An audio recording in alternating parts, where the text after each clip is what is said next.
Everyone, I hope you are doing well.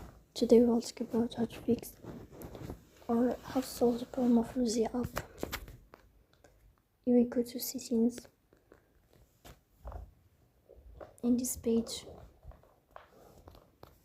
you will go to apps, default apps, app settings. Here you will search about the application of Luzia app. Then we click on first open, you will click OK. Here you will enter to the window of storage.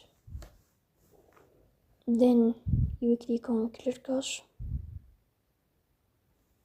In the end you will turn off your phone and you will wait a moment to restart your phone again to fix that problem. So that's all. Don't forget to support us by like and subscribe.